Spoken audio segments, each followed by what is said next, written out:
Back now to our Fox News alert on the White House, now weighing in on the deadly violence rocking Egypt. Would you look at this video? Watch this tape. It's disturbing, I warn you. After we literally saw military vehicles running down people in the street, including Christian protesters, the Obama administration saying all sides should try to scale back on the violence, and the unrest should not stand in the way of timely elections and the transition to democracy there. But has the White House missed the message? John Bolton is the former U.S. ambassador to the United Nations and a Fox News contributor.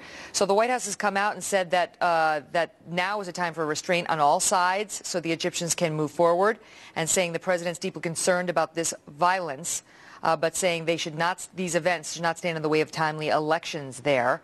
Put in perspective for us, what is happening over there? What a mess. Well, this will come as news to the Coptic Christians that they're supposed to exercise restraint. They're the people who are being attacked. They're the ones who are being victimized, both by mobs of their fellow Egyptian citizens who are Muslims and by the government. The Muslims are upset, among other things, that the Christians want to build churches. Right. Look, this is a source of controversy in Egypt that under Mubarak was largely avoided because of the policies he pursued. What the Copts are worried about is that the process of elections in Egypt is going to lead to a very repressive government. When you say Copts, you mean C-O-P-T-S. You're talking about the Christians, what the Christians are worried about. Egyptian Christians.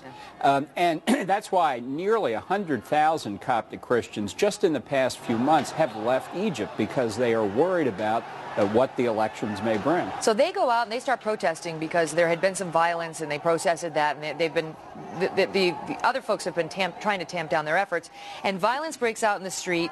Up to 24 people killed. You see the tank literally running people over, trying to, as they run for their lives. And now, what does the United States do? Because, you know, we had thought that the Arab Spring would be a good thing. Well, some people thought that, and if they did, they were needlessly optimistic.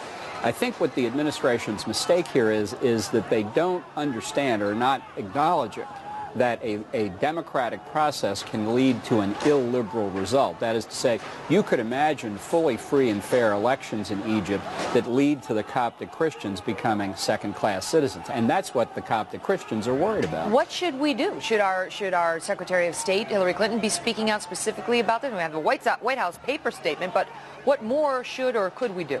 Well, I think it's important to have conditions in Egypt that are conducive to elections that lead to a more liberal outcome. Let's not have an election where it's one person, one vote, one time, with harsh restrictions being imposed against the Coptic Christians that they can't fix. The ones who have left have voted with their feet. This is not an abstract debate about democratic process.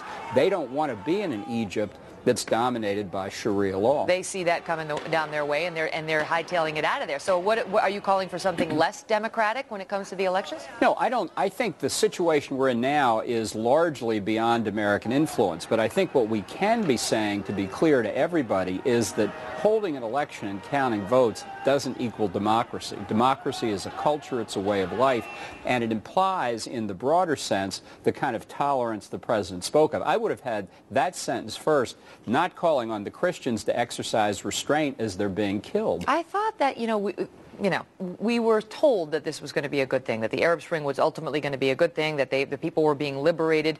I don't know that we expected to see these kinds of scenes on the streets of Egypt, the worst violence since the uprising in the Arab Spring. Well, when people get liberated, sometimes they get liberated to do repressive things, and that's what we see here. That's why the potential consequence of the upcoming elections in Egypt could lead to a very repressive regime. We hope not, but it would be naive and foolish and contrary to American interest not to understand that there's at least a risk of that. To know the stakes, which is something Israel's been saying over and over and over and over since this first started, as well as you. Ambassador John Bolton, thank you so much. Thank you.